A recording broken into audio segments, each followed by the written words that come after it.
How's everyone? I hope you're all well. Now, a few people have come to me and they've said, look, what do you think happened in the Kiely Rodni case? And look, you know what we do over here. We look at lots and lots of different possibilities. We don't sort of push any specific narrative, and we are open to anything that it could possibly be. Because let's put it this way, in the absence of evidence, all there is speculation.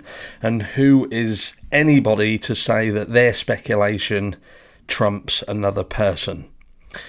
So look, it does get to a point where you've seen pretty much all you're going to see before true, well, I say true, what's going to be true coming out of this place?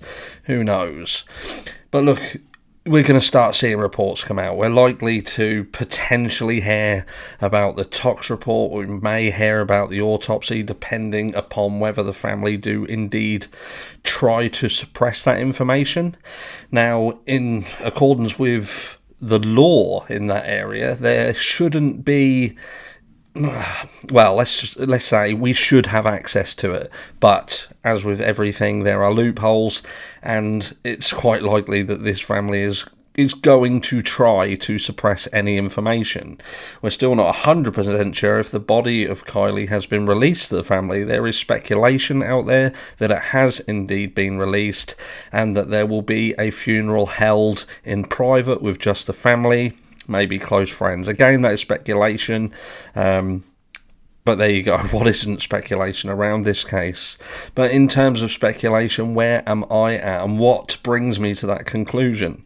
Now, I am obviously in the camp that says that I feel that there's foul play, and there are numerous things that make me think that.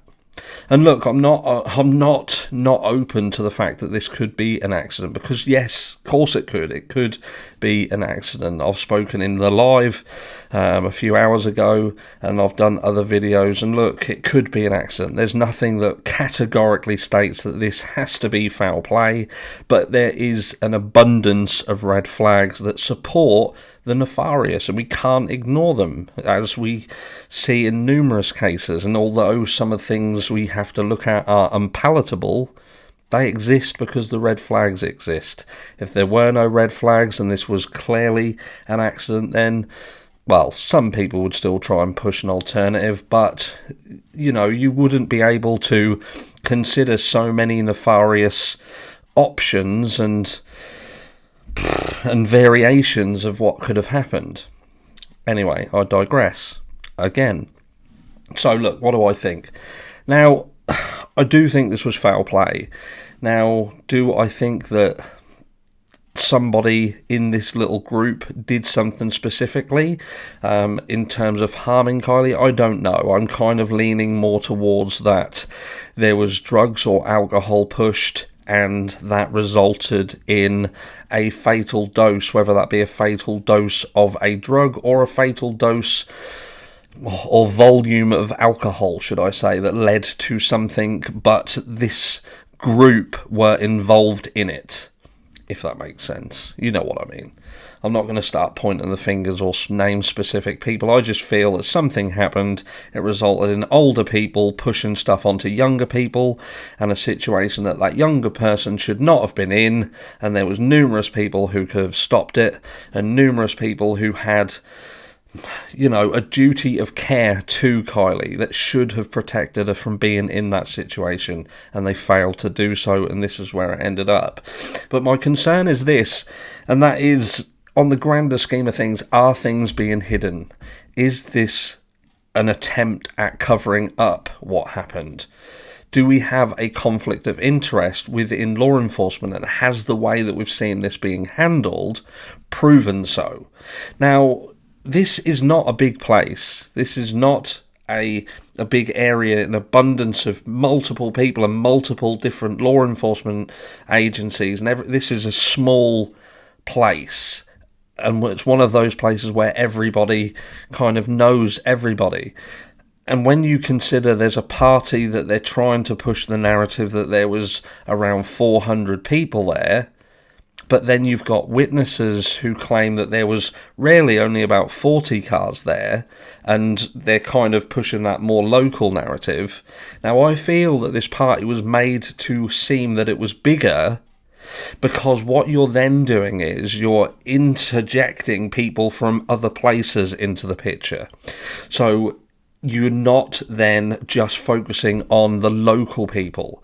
And I don't believe, and I think that many of you do not believe, that this was a party that contained 400 people. And I believe that that's why we're not seeing the pictures, because the pictures will prove the size of this party. And I believe that in accordance with the statement that was given by the people who were at the campground that night and what cars they saw coming down, that this was a local party for local residents' children, and they were all in attendance. And I believe that there would have been around 40 to perhaps 50 cars max, which seems to be around the capacity of this area.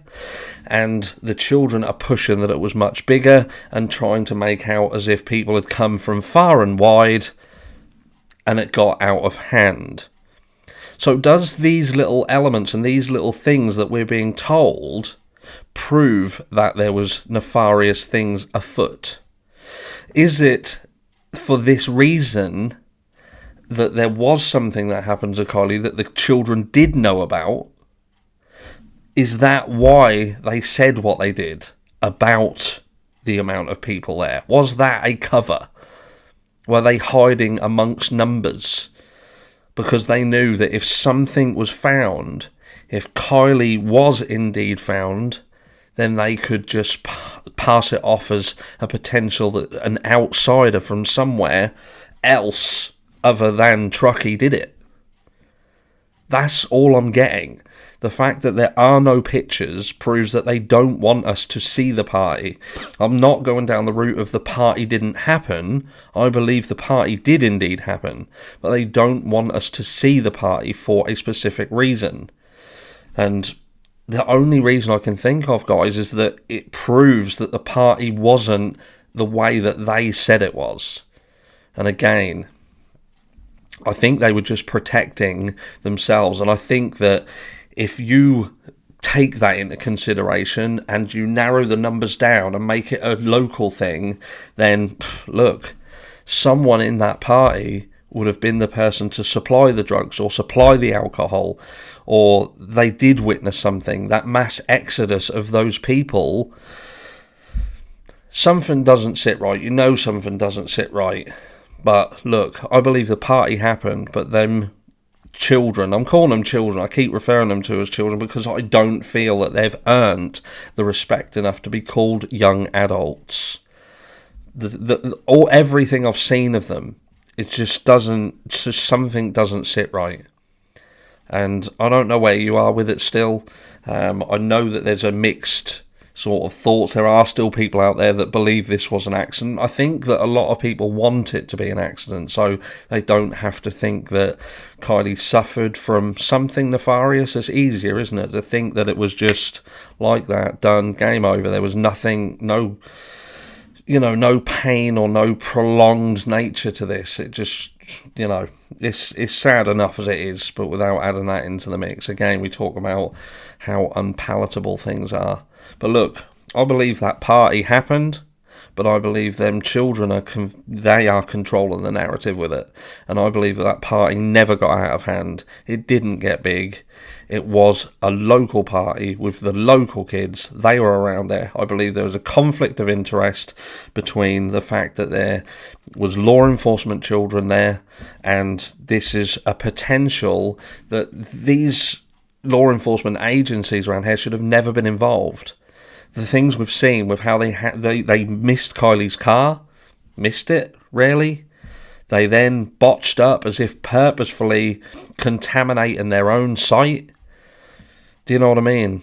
What are they? Are they corrupt? Or are they simply fucking useless? You tell me. And I'll catch you in the next one.